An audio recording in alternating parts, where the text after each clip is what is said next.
Bismillahirrahmanirrahim. Assalamualaikum warahmatullahi wabarakatuh. Alhamdulillahirrabbilalamin. Wassalatu wassalamu ala asrafil anbiya'i wal mursalin wa ala alihi washabihi ajmain. Amma ba'du. Baik, anak-anak, hari ini kita akan melanjutkan pembelajaran kita tentang pencemaran lingkungan. Oke. Nah, Ibu selalu memberitahu apa tujuan belajar kita hari ini. Nah, yang pertama adalah setelah belajar hari ini kalian dapat mengidentifikasi jenis-jenis pencemaran lingkungan. Lalu yang kedua, mengetahui cara mencegah pencemaran lingkungan. Nah, anak-anak, kita akan mengulas materi kita yang minggu lalu tentang penyebab pencemaran lingkungan. Ada yang masih ingat tidak? Nah, kira-kira ada apa saja ya? Minggu lalu kita sudah belajar ada 5 jenis penyebab pencemaran lingkungan. Nah, di antaranya ada sampah, ada limbah pabrik, kemudian asap rokok, kemudian asap kendaraan bermotor, dan yang terakhir ada debu. Nah, apa itu debu? Dari mana asalnya debu? Debu berasal dari tanah yang mengering. Ketika musim kemarau tiba, di mana-mana banyak sekali debu. Debunya berterbangan, dibawa oleh angin. Kita kadang-kadang sampai kelilipan ya mata kita. Nah, itu adalah debu. Debu merupakan penyebab pencemaran lingkungan. Nah, kalau begitu, debu ini termasuk pencemaran apa nih kira-kira? Apakah pencemaran air, udara, atau tanah? Oke, yang tahu boleh ditulis di kolom komentar ya. Anak-anak, hari ini kita akan membahas tentang pencemaran air terlebih dahulu ya. Tadi Ibu sudah sebutkan ada 3 jenis pencemaran lingkungan. Yang pertama pencemaran air, yang kedua pencemaran tanah, dan yang ketiga ada pencemaran udara. Kita bahas satu-satu ya. Pencemaran air. Oke. Nah, ini adalah contoh gambar dari pencemaran air. Lihat, nah ini sungai atau danau sepertinya ya. Danaunya tercemar, banyak sampah yang mengapung. Tuh, ya, hampir semua gambar ini banyak sampah yang mengapung di daerah perairan. Jadi, yang dimaksud dengan pencemaran air adalah masuknya bahan-bahan pencemar ke dalam perairan. Anak-anak, ternyata ada 5 ciri perairan yang sudah tercemar. Yang pertama, adanya perubahan suhu air. Kemudian yang kedua, adanya perubahan pH atau derajat keasaman. Nah, jadi airnya ini lebih asam atau lebih basa ya. Nah, adanya perubahan pH ini menandakan suatu perairan sudah tercemar. Kalau yang tidak tercemar bagaimana? pH-nya netral. Kemudian yang ketiga, adanya perubahan warna, perubahan bau, dan perubahan rasa air. Oke, tadi warna sudah pasti ya, pasti warnanya berubah, tidak menjadi bening. Bau juga menimbulkan bau yang tidak sedap. Nah, kemudian yang keempat, timbulnya endapan. Nah, dan yang kelima, adanya mikroorganisme. Adanya mikroorganisme yang berbahaya, yang mengganggu bagi manusia. Oke, selanjutnya adalah pencemaran tanah. Mari kita lihat contoh gambarnya. Nah, pencemaran tanah. Tuh, pencemaran tanah. Boleh kita lihat-lihat dulu gambarnya ya. Nah, kebanyakan dari gambar ini di atas tanah, di atas permukaan tanah, ditutupi oleh sampah. Oke. Pencemaran tanah biasanya disebabkan oleh pembuangan sampah, pemakaian pupuk yang berlebih, dan juga penggunaan pestisida yang berlebihan. Nah, namun pencemaran terbesar adalah dari sampah, seperti gambar yang kita lihat tadi ya, banyaknya sampah. Anak-anak, tanah yang sudah tercemar tidak lagi subur. Nah, dengan demikian, tanah tidak dapat ditanami kembali. Daya serap tanah terhadap air pun akan menurun.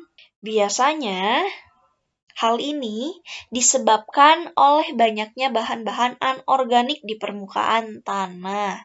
Jadi, bahan-bahan anorganik ini akan menghambat masuknya air ke dalam tanah. Bahan-bahan anorganik. Nah, kalian masih ingat sampah anorganik itu contohnya? Plastik, botol, ya. Nah, yang seperti itu menghambat masuknya air ke dalam tanah. Ini adalah beberapa contoh gambar dari pencemaran udara. Oke, kita lihat lagi ya. Nah, ada apa ini? Ada asap. Ini juga asap. Asap, asap, asap. Hampir semuanya adalah asap. Ya, anak-anak. Udara dikatakan tercemar jika udara tersebut mengandung unsur-unsur yang mengotori udara. Bentuk pencemaran udara bermacam-macam. Nah, ada yang berbentuk gas dan ada juga yang berbentuk partikel cair atau padat. Namun, umumnya polutan yang mencemari udara adalah gas dan asap. Karena kita sudah tahu pencemaran itu ada 3 jenis. Ada air, tanah, dan udara. Kita juga sudah mengetahui itu penyebabnya apa saja, ya. Jadi, sekarang kita akan melanjutkan pembelajaran kita. Kita akan mengetahui bagaimana cara mencegah. Mencegah apa? Pencemaran lingkungan. Oke. Nah, bagaimana caranya? Di dalam buku paket di halaman 42 ada 5 cara untuk mencegah pencemaran lingkungan. 3 poin yang pertama membahas sampah. Ya, yang pertama adalah kita harus membuang sampah pada tempatnya. Kemudian yang kedua, mengelola sampah organik menjadi kompos. Dan yang ketiga, mendaur ulang sampah anorganik. Nah, sampah. Anak-anak, masalah sampah dapat menjadi masalah lingkungan yang besar. Sampah dapat menyebabkan pencemaran lingkungan. Oleh karena itu, sampah harus dikelola dengan baik agar lingkungan kita tetap bersih dan sehat. Nah, ini adalah 3 di antaranya bagaimana cara mengelola sampah. Oke, kita lihat yang kedua, mengelola sampah organik menjadi kompos. Nah, jadi kita dapat mengubah daun-daun kering, kemudian sisa makanan, sisa sayuran di pasar misalnya, itu bisa diubah menjadi kompos. Nah, kompos menjadi pupuk, itu berguna untuk tanaman. Kita lihat poin yang keempat, yaitu melakukan penanaman pohon di sekitar lingkungan. Dan yang kelima, menggunakan barang-barang yang ramah lingkungan. Contohnya, penggunaan plastik kresek dapat digantikan dengan kantong atau tas yang terbuat dari kertas atau anyaman dari serat tumbuhan, sehingga dapat digunakan kembali ya. Dengan demikian, jumlah sampah anorganik yang dihasilkan tiap harinya akan berkurang.